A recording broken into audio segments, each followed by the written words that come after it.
Success stories during the pandemic when it comes to small business. It's been a very tough time, obviously, to run a business, but a cookie shop owner based in Toronto has seen his business expand during all this, and he's also created a gym just for his employees to navigate these stressful times. Craig Pike's the founder of Craig's Cookies and joins us now. Craig, that sounds like the ultimate solution for me. My weakness is the chocolate chip cookie, so to have a gym in close quarters, it sounds like quite the combination. Let's start about building a business during the pandemic and having this kind of success. Walk me through it. So I started the business in 2013. I used to bake cookies from home in Parkdale. And in 2018, I opened my first location in Parkdale in Toronto. And then between the jigs and the reels, once 2020 hit, we had 2 locations. I'm an actor, so I was supposed to go and do some acting. And that didn't happen because of the pandemic. So I thought I'd put all my energy into growing the business. And since 2020, of March 2020, we've opened 4 locations in the last 2 years. So how does that work? I mean, so many businesses and small businesses have seen, capacity restraints, outright not being able to allow the public in at all, and a huge hit to their revenues. How did you, what moves did you make during a pandemic to grow the business that aggressively? To be honest, I'm not a business person. I didn't go to business school. I'm not a baker. Like I said, I work in the arts, and we just happen to, I think, be in the right place in the right time. We sell cookies. It makes people feel really good. It makes them feel comforted. We also had a website that was newly developed 2 days before the pandemic hit. So we were able to pivot pretty quickly and effectively, very quickly in March 2020 to online sales. And then that gave us the opportunity to open a location on Bayview Avenue, and then another 2 locations in Toronto and 1 in Newfoundland. I liked how you talk about cookies being comfort food, because I had my fair share during the pandemic. Obviously, there's a huge demand for this kind of stuff, as evidenced by the success of your business. What about all the ingredients you need? We've heard about soaring consumer costs for so many people. Obviously, businesses feel it as well. Has that been a challenging point for you? It's definitely been a challenge. When the pandemic first hit, there was a flour shortage. And I remember, we went and eventually bought, I think, $20,000 worth of flour right away. And it looked like a war bunker in our bakery because there was flour everywhere, big, huge bags of 20-kilogram bags of flour. And anything that I've learned in the last 2 years, and I hate the word pivot, but it's true, we were able to pivot pretty quickly as far as finding our ingredients elsewhere when they weren't available in our normal places.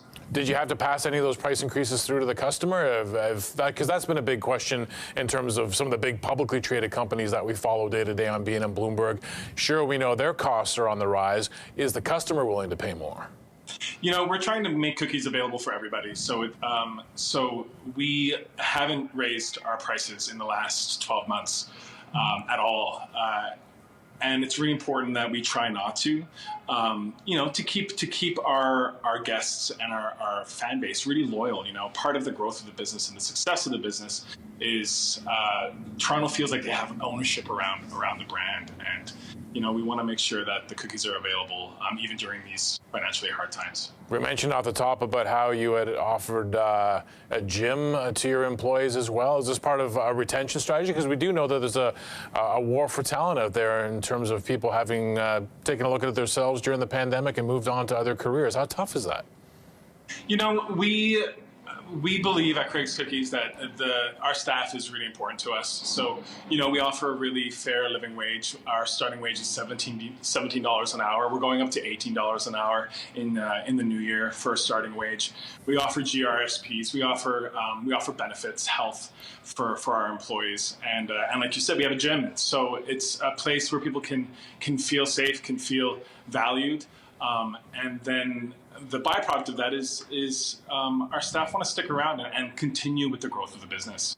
You talked about the importance of being able to, move part of your business online. As we thought we were putting the worst of this behind us when Delta hit, and then we got through that. We got people fully vaccinated, then Omicron hit. So obviously we're not out of this yet. But once you start being able to look at the future of your business, what do you think it is? Do you think it's bricks and mortar for a business like yours that ultimately is going to be the path forward?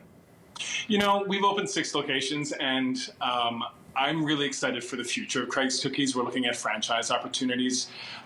We're looking into getting into grocery stores like Costco, so people can take cookies home and bake them fresh in their own kitchen.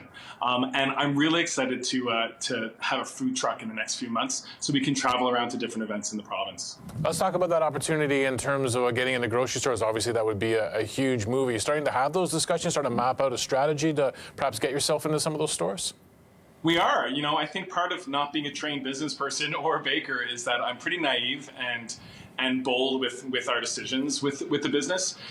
So we are boldly reaching out to Loblaws, to Costco, to these huge businesses and seeing if they're interested in having us. And the conversations have started, and we're really excited to see where they end up in the next few months. Before I let you go, I understand that I told you the chocolate chip cookie, the humble chocolate chip cookie is my kryptonite. It is my favorite. Apparently, you're willing to throw anything into these cookies. Rice Krispies, Pop-Tarts, Cheetos, whatever. Cheetos, whatever it takes. Yeah, we'll put anything in a cookie. It started with my mom's classic chocolate chip cookie. And then I was at the grocery store in Parkdale at the Freshco, and Pop-Tarts were on sale for $1 a box. And I thought, well, maybe we could put a Pop-Tart inside a cookie. That worked out, and now, the sky's the limit. We can put anything in a cookie. So you're right, we have put Cheetos in cookies, we put Doritos in cookies. We'll try anything. My producer's saying he had a pumpkin pie once as well. Everything's on the table.